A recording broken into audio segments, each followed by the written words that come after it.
Madame, Monsieur, bonsoir et bienvenue dans le 20h de TFM. Dans l'actualité de ce jeudi, campagne de commercialisation de l'arachide, les acteurs divisés sur la fixation du prix à 275 francs. Dans le bassin arachidier, les producteurs n'adhèrent pas à la nouvelle tarification. Nous faisons le point dans ce 20h. Chavirement d'une pirogue à Saint-Louis, 3 personnes sur 6 restent introuvables. À Santiaba, les familles sont désœuvrées, l'espoir de retrouver leurs proches vivants s'amenuise. Grève des vétérinaires, le mouvement d'humeur a un infime impact sur la commercialisation de la viande. Illustration à suivre à la Russie de la Médina à Dakar. Et puis en sport, publication de la liste des lions pour le mondial. La participation de Sadio Mané reste la grande équation. Mystère et boule de gomme sur la durée de son indisponibilité. On en parle dans la rubrique En route vers le mondial avec ou sans Mané.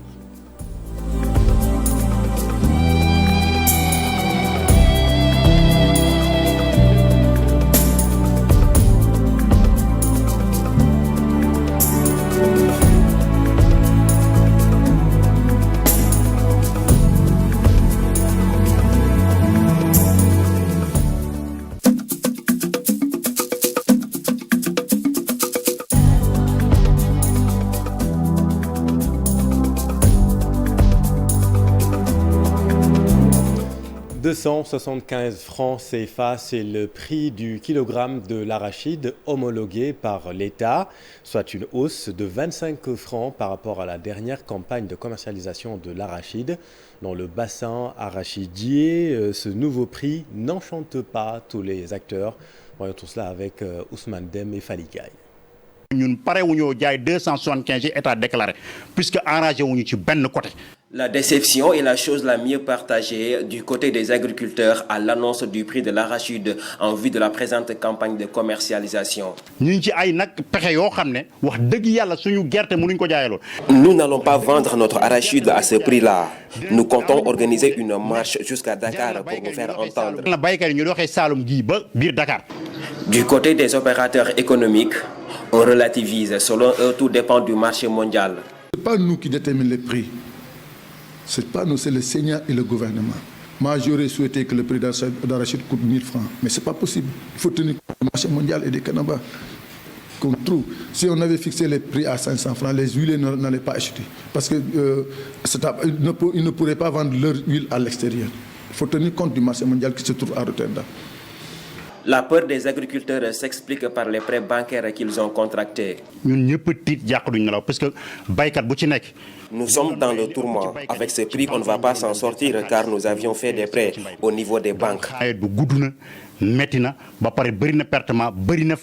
Mais pour régler le problème des agriculteurs, l'accent devrait être mis sur un bon rendement. Il faut aider les producteurs à avoir un bon rendement. C'est un rendement qui compte, ce n'est pas le prix qui compte, le prix vient après. C'est ça le problème.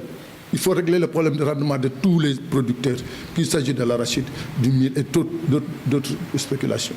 La campagne de commercialisation arachidière s'annonce déjà compliquée dans le bassin arachidier. Dans son plan de redressement de la Société nationale de commercialisation des oléagineux Sonacos, l'État a dégagé une enveloppe de 200 milliards de francs CFA. Cette mesure va booster la performance de la société qui va désormais produire de l'énergie selon son directeur général Mamadou Modoudiane Fada. L'État aide la Sonacos avec ses partenaires à mobiliser un financement de 20 milliards de francs CFA. 20 milliards de francs CFA, c'est le plan d'urgence de redressement de la Sonacos. Ce n'est pas le plan global de redressement. Le plan global de redressement fait un peu plus de 75 milliards, mais ce plan d'urgence de redressement, une fois financé, nous permettra de décaper complètement la centrale d'énergie de Kaolack, par exemple. Et de décaper aussi la centrale d'énergie de Ziguinchor. C'est-à-dire d'avoir des turbines neuves, d'avoir des chaudières neuves, pour au moins être autonome, nous autonomiser en énergie, ce qui est extrêmement important.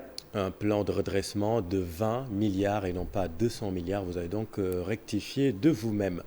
Le programme AgriJeunes a formé 35 jeunes Sénégalais sur les différentes techniques de l'élevage au centre de formation professionnelle de Linguère.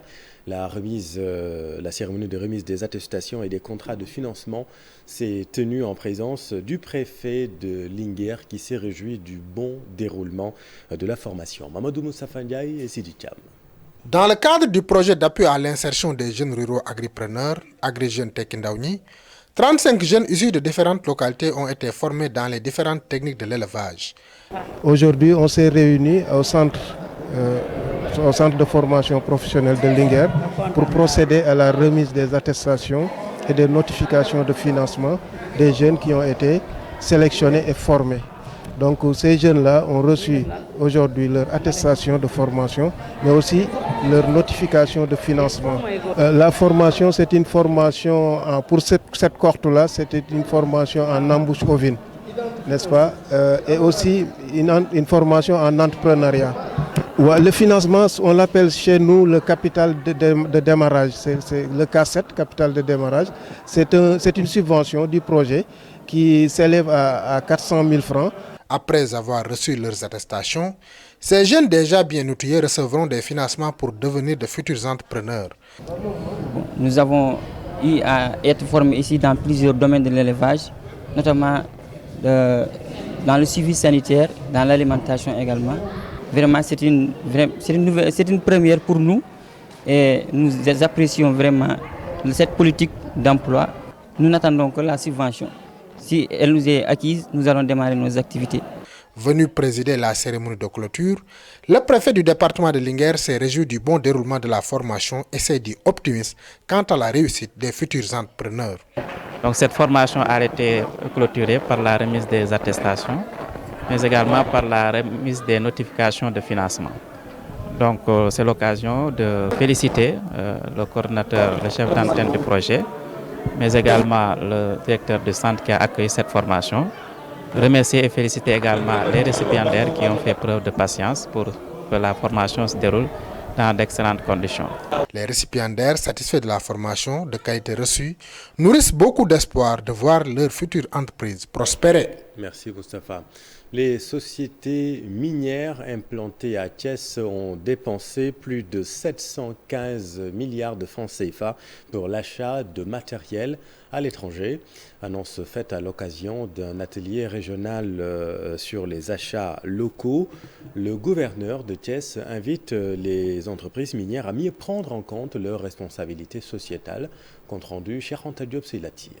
Au Sénégal, le secteur minier contribue énormément à l'économie nationale. Les études de l'ITE l'ont prouvé. Toutefois, cette contribution très forte des sociétés minières a été ralentie par le recul des achats locaux. En fait, les chiffres qu'on a donnés tout à l'heure, sur les 166, du moins sur les 715 milliards d'achats locaux, il n'y a que 20% qui profitent en fait aux entreprises nationales. Et ça, croyons qu'on peut inverser la tendance. Mais comment on peut inverser la tendance? Selon le gouverneur de Thiès, cette inversion est portée essentiellement par le relèvement des achats intérieurs. Pourvu que ce secteur privé soit formé davantage et accompagné. On en a profité aussi pour inviter le maximum possible de fournisseurs à travers surtout les chambres consulaires, la chambre de commerce, la chambre des métiers, pour qu'elles soient beaucoup plus informées en vue de pousser leurs membres à capter davantage, en tout cas de retomber ce secteur minier. C'est dans ce cadre que le maire de Mekher a appelé l'État à être plus regardant sur la péréquation minière.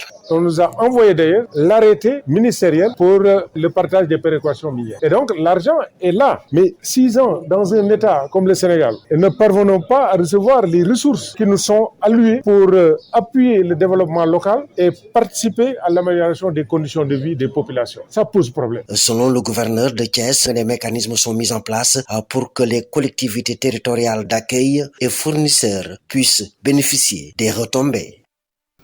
L'autre grand titre de cette édition, chavirement d'une pirogue à Saint-Louis. 3 pêcheurs manquent toujours à l'appel.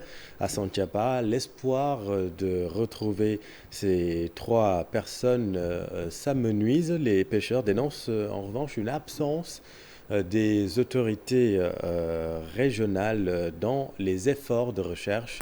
Leur porte-parole, Pape Lamine Sarr, avec notre équipe à Saint-Louis.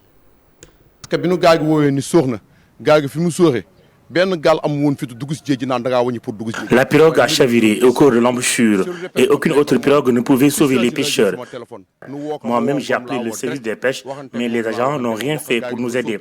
Et ce jour-là, la mer était agitée et la marine pouvait tranquillement les sauver. Mais à notre grande surprise, les agents de la marine ont rebroussé chemin après quelques heures de recherche le jour de l'accident. Nous pensons que l'État a oublié les pêcheurs. Il a complètement abandonné les pêcheurs de la langue de Barbarie. C'est pourquoi nous demandons à l'État de nous aider. Il faut utiliser les hélicoptères ou la marine pour essayer de trouver les 3 pêcheurs disparus depuis 4 jours. Nous voulons que l'État réagisse le plus rapidement possible parce que nous gardons toujours espoir. L'État a les moyens de le faire et il faut qu'il fasse quelque chose pour essayer de trouver ces jeunes disparus. Policiers, gendarmes, Et venons-en à la grève des vétérinaires. Malgré le mouvement d'humeur, l'activité se déroule normalement, comme si de rien n'était. À la rue 6 de la Médina, la non-vérification de la viande de la Sogas ulcère en revanche le collectif des artisans du secteur informel. Reportage Habib Faye et Pape Sangounimbaye. Cette denrée non contrôlée peut être source de danger public, selon le collectif général des artisans du secteur informel. Les vétérinaires sont en grève, donc la viande n'est pas contrôlée. Ce qui est un danger permanent pour les consommateurs. Nous, on le sait. Mais la faute à qui? La faute à l'État. C'est des agents de l'État qui se sont mis en grève. C'est l'État qui a pris les abattoirs municipaux de Dakar. Il a loué à des hommes d'affaires, c'est ces hommes d'affaires qui agissent en toute impunité. Ce collectif a esté en justice la Sogas. On est des bouchers, on a écrit ce qu'on doit faire. Faire une plainte contre la Sogas, qui est habituée des faits, qui abat des ânes, qui les met en circulation, qui crée un réseau mafia. Maintenant, c'est cette société qu'on a fait une plainte depuis le 21. Le plainte numéro 17-226 du 21 octobre qu'on a donné au procureur. La suite, on nous a dit de venir le 7. On est venu le 7. On nous a dit que le plainte n'est pas encore sorti. Cependant, les vendeurs de viande poursuivent leurs activités. Seul hic, le prix n'a pas connu une baisse, comme l'a annoncé le chef de l'État. Nous achetons cette viande à la Seras pour la revendre. Le prix est fixé entre 3 800 et 4 000 francs. La grève des vétérinaires a impacté notre activité, car s'ils ne travaillent pas, nous ne pourrons pas avoir de la viande. Et ce sont eux qui peuvent déterminer la bonne viande à consommer. La grève des vétérinaires sème la polémique au marché abattoir. Des bouchers se disent être dans le doute pour écouler leurs marchandises non homologuées par les spécialistes de la santé. Plus de pouvoir dans les lieux de travail pour les femmes, plus d'égalité, de droits et de salaires. L'objectif des femmes du Sénégal et de la sous-région pour le respect du genre en milieu professionnel. Elle exige la rectification de l'article 180 contre les violences basées sur le genre. Mariama Diallo, secrétaire générale de l'UDTS avec Fatou Bintou Conté. Ici au Sénégal et partout d'ailleurs, l'aspect genre est une problématique dans nos pays. Bon, si vous voyez, si on prend l'exemple dans les entreprises, il y a peu de femmes dans les postes de décision. Il y a peu de femmes directrices, il y a peu de femmes chefs de service. Pourquoi? Parce que ils disent que les femmes, ils ont 1 mois d'allaitement, 2 mois de grossesse, 9 mois de... Ils parlent que les femmes n'ont pas sur 365 jours à travailler. Alors que les hommes aussi ne sont pas plus aptes que les femmes. Qu'on soit solidaires. Ensemble, travaillons et luttons et engageons-nous pour que cette problématique, l'aspect genre, soit ancré dans les entreprises et partout d'ailleurs. Je lance un appel au gouvernement, à la société civile et au Parlement, une ratification immédiate de la Convention 190. Les femmes en ont besoin. Dans l'actualité politico-judiciaire, comme prévu, Ousmane Sonko a déposé 2 plaintes contre l'ex-procureur de la République, Serigne Bassirou Gueye. Par ailleurs, le leader de PASTEF dénonce l'arrestation du journaliste Pape Alignan. Il appelle en sursaut national. Le voici. Si on est dans le cadre de l'exercice d'une profession et strictement, il n'y a pas de délit. S'il s'agit d'informer, et d'informer juste et vrai, il faut qu'on se dise les choses. On ne peut pas créer une zone de non-droit absolu que les gens peuvent détourner pour faire autre chose. Il faut que ce soit encadré. Un journaliste qui fait correctement son travail, qui informe. Moi, si j'étais président de la République, je vole. Vous, journalistes, vous avez les informations et les preuves. Vous écrivez que j'ai volé. Je n'ai pas le droit d'instrumentaliser la justice ou je ne sais quoi pour faire quoi que ce soit. Vous faites votre travail. Tant qu'on est dans ce cadre-là, il n'y a pas de problème. Mais est-ce qu'aujourd'hui, l'impunité dont doit jouir le journaliste dans son travail doit être si permissive que le journaliste puisse sortir de son travail pour faire des choses qui n'ont rien à voir avec son travail? S'attaquer aux gens, à leur vie privée, insulter, etc. Est-ce que tout ça, ça doit être couvert par le délit de presse? Donc c'est un problème de cadrage. J'ai toujours dit que la majorité des magistrats sont des magistrats dignes et debout. Malheureusement, il y en a quelques-uns qu'on place dans des postes que tout le monde connaît, qui sont ce qu'ils sont. Donc, je ne pense pas qu'il y ait une contradiction entre critiquer des actes posés ponctuellement par des acteurs et l'institution elle-même. Et tant qu'elle sera là, nous continuons à déposer. Si nous pensons devoir déposer, si ce n'est pas traité correctement aussi, nous dirons que ce n'est pas traité correctement. Et concernant l'arrestation du journaliste Pape Alignan, les organisations de presse se mobilisent. Le Synpics, l'Appel et le CORED annoncent une grande marche nationale pour s'insurger contre ce qu'elles qualifient ces organisations de tentatives de musellement de la presse. Un plan d'action démarre demain avec une marche virtuelle. Parlons culture à présent. Festivillage, un festival des arts et des cultures urbaines qui passe par la diffusion, la formation et les échanges. Le festival regroupe les disciples du hip-hop comme le rap, la danse, le graffiti et le DJing. La 4e édition est prévue du 8 au 12 novembre prochain. Mamadou Ngom, MC, coordonnateur du Festivillage, est avec Ibou Diouf. Village parce que voilà, Festivillage des Arts, c'est un événement annuel.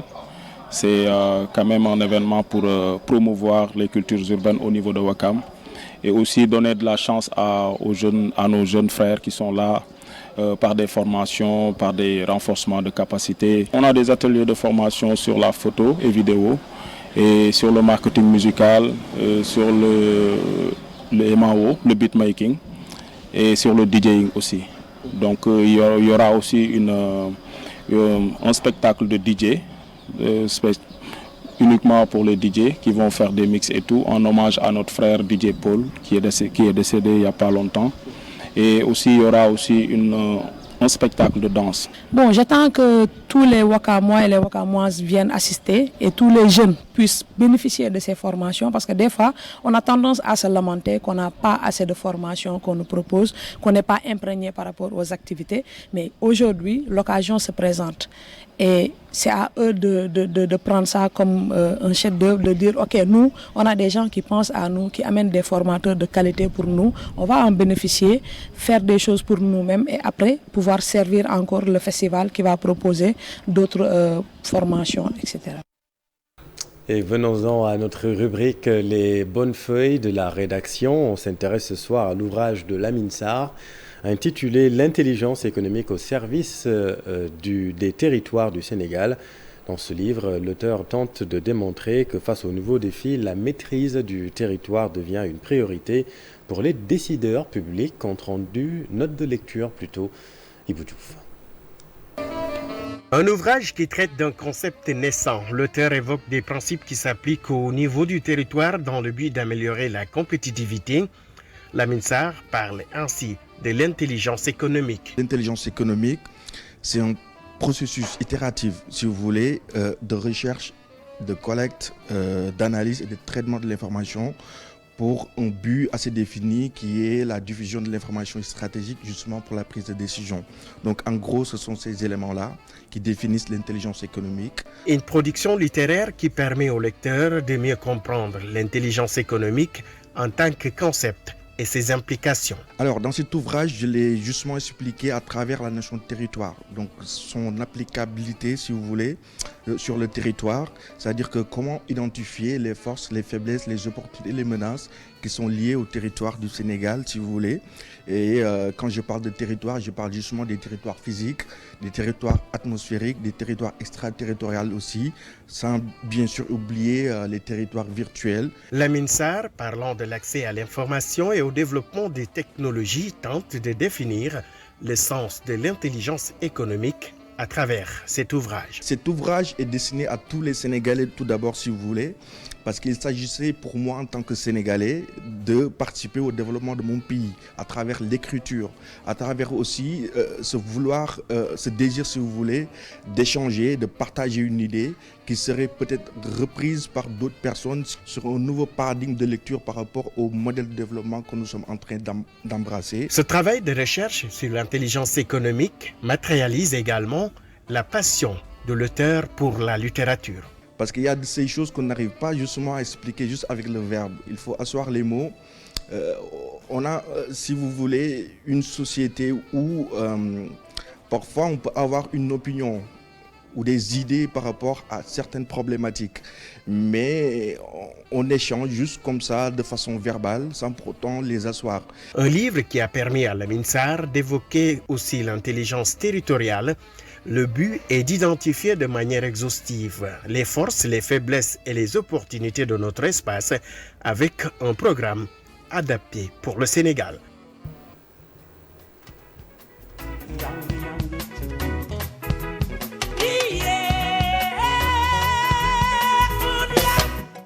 Allez, en route vers le mondial, le sélectionneur Aliou Cissé dévoilera, vous le savez, sa liste demain, vendredi, sa liste des Lions qui vont défendre les couleurs nationales au Qatar. Et sauf énorme surprise, Sadio Mané devrait être sélectionné, même si la durée de son indisponibilité n'est pas encore clairement annoncée. Aliou Cissé va s'exprimer d'ailleurs sur ce sujet demain en conférence de presse, mais dans tous les cas, le Sénégal ne sera pas la même équipe avec ou sans le vice-Ballon d'Or.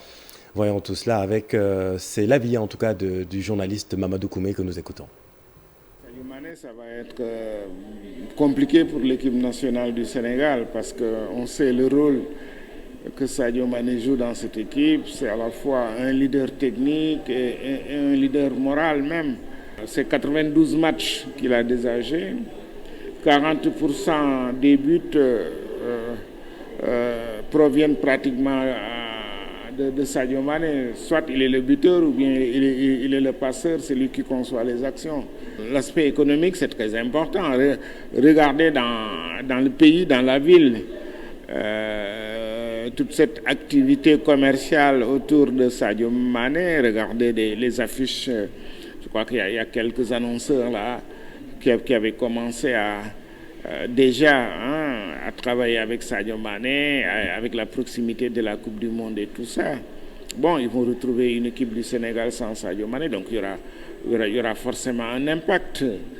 Je pense que moi j'ai entendu hier quelqu'un me dire oui, mais si Sadio Mané ne participe pas à la Coupe du Monde, je n'irai pas au Qatar. Donc voyez-vous déjà, même au niveau des populations, il faudra que les jeunes relèvent le défi, c'est-à-dire faire de l'absence de Sadio Mané un atout pour dire bon voilà, Sadio n'est pas là, nous allons le remplacer. Et le sélectionneur Aliou Cissé qui a prolongé son contrat avec la Fédération sénégalaise de football. Aliou Cissé reste donc à la tête des Lions jusqu'en 2024. Il va demain, encore une fois, publier la liste des Lions qui vont défendre les couleurs nationales au Qatar. Peut-on s'attendre à des surprises dans cette liste? Y aura-t-il des bleus dans la tanière? Plusieurs noms circulent, cher Sadibou Diarra. Pas de surprise en vue dans la liste des Lions pour la Coupe du Monde Qatar 2022. Le sélectionneur Aliou Cissé, qui va procéder à la publication ce vendredi, est un adepte de la continuité. Pour de nombreux observateurs, le groupe champion d'Afrique va être reconduit à quelques exceptions près. Peut-être qu'on verra certains nouveaux visages comme Pathé Ciss. Je pense qu'on peut s'attendre à ces surprises-là, mais pas véritablement à de grands bouleversements. Mais si on doit avoir des surprises, ça pourrait être peut-être dans le secteur défensif, surtout sur les flancs. On sait tous qu'il y a Bouna Sarr qui n'est pas là, qui est déjà out. Aussi, il y a Sabaly qui n'est pas apte à 100%. Mais Saliou Ciss qui pose aussi un problème pour Aliou Cissé. Je pense que Saliou Ciss doit être appelé avec l'autre là sur le côté gauche, Jacobsou. L'autre là sur le côté droit, j'attends Sabaly et l'autre là, Formose Mendy. Mis à part Formose Mendy pour sa polyvalence, Pathé Ciss brillant dans le dernier regroupement et Iliman Ndiaye en grande forme peuvent constituer le nouveau visage de la tanière. Je pense qu'il n'y aura pas quand même de changement dans l'attaquant. Sadio, on sait tous que même si, avec sa blessure, on sait tous qu'il va l'appeler. Bamba Dieng, c'est sûr qu'il va l'appeler. À part peut-être Famara Diédhiou qui a repris il y a quelques jours.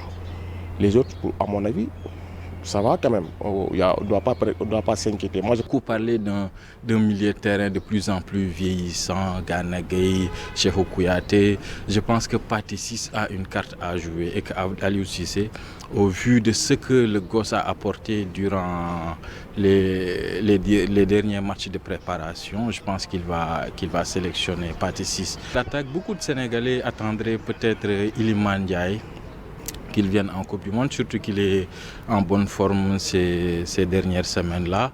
Ce vendredi, les Lions qui vont représenter le Sénégal dans la poule A du Mondial Qatar 2022 vont être connus. L'occasion pour Aliou Cissé de lever les doutes ou non sur les participations de Sadio Mané et Abdou Diallo.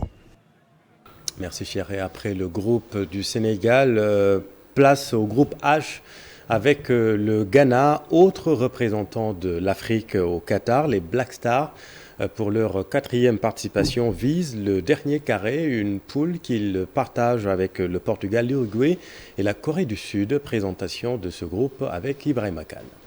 H, les Black Stars devront se montrer très solides pour tirer leur épingle dans un groupe qui s'annonce compliqué. Menée par l'ancien international Otto Addo, l'équipe du Ghana présente un effectif de qualité et affiche de grandes ambitions pour sa 4e participation à une phase finale de Coupe du Monde. Les Black Stars peuvent compter sur leur entrejeu avec notamment Thomas Partey d'Arsenal, mais également la révélation européenne Mohamed Kudus de l'Ajax d'Amsterdam. Depuis sa qualification au mondial, le Ghana s'est activé pour naturaliser plusieurs joueurs en vue d'être beaucoup plus compétitif. C'est le cas d'Iñaki Williams de l'Atlético Bilbao en attaque, Tariq Lamptey de Brighton, Mohamed Salissou de Southampton et Stéphane Ambrosius d'Hambourg. Un choc d'entrée pour les Ghanéens qui joueront le 24 novembre contre le Portugal de Cristiano Ronaldo. L'Uruguay également dans le même groupe va disputer son 14e mondial. 2 fois vainqueur du tournoi en 1930 et en 1950, la Céleste n'a perdu aucun match officiel depuis le limogeage d'Oscar Tabarez et reste sur 4 victoires de rang. La Corée du Sud qui complète le groupe H en est à sa 11e participation. Les Sud-Coréens affichent une certaine régularité. Depuis 1986, la Corée du Sud a disputé toutes les phases finales de Coupe du Monde. Elle se présente comme l'outsider du groupe, mais dispose d'armes à faire valoir, avec notamment sa mégastar Heung-min Son, qui reste toutefois incertain.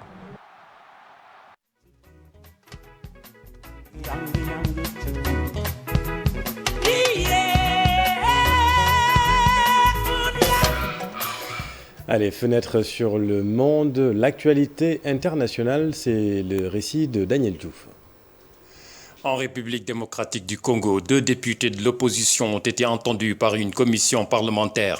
Ils avaient soutenu en août dernier les allégations de l'opposant Martin Fayulu qui affirmait qu'un député gagne au moins $21 000 d'émoluments mensuels. Une somme jamais dévoilée par l'Assemblée nationale. L'affaire avait fait grand bruit dans le pays. Seuls 2 députés ont confirmé publiquement qu'ils touchaient ces émoluments. L'un a été le premier à être auditionné lundi par une commission spéciale. Le second, lui, a été entendu mercredi. La commission devra rendre son rapport et son réquisitoire qui sera ensuite débattu et voté en plénière. Mais les deux députés qui dénoncent son acharnement politique depuis le début de cette affaire contestent la légitimité de cette commission. Ils risquent tous deux plusieurs mois de suspension avec privation d'émoluments ou des excuses publiques, selon un membre de la dite commission spéciale. Des milliers de fonctionnaires ont entamé jeudi une grève d'une journée en Afrique du Sud pour des revendications salariales. L'arrêt de travail est conduit par un des plus importants syndicats de la fonction publique du pays.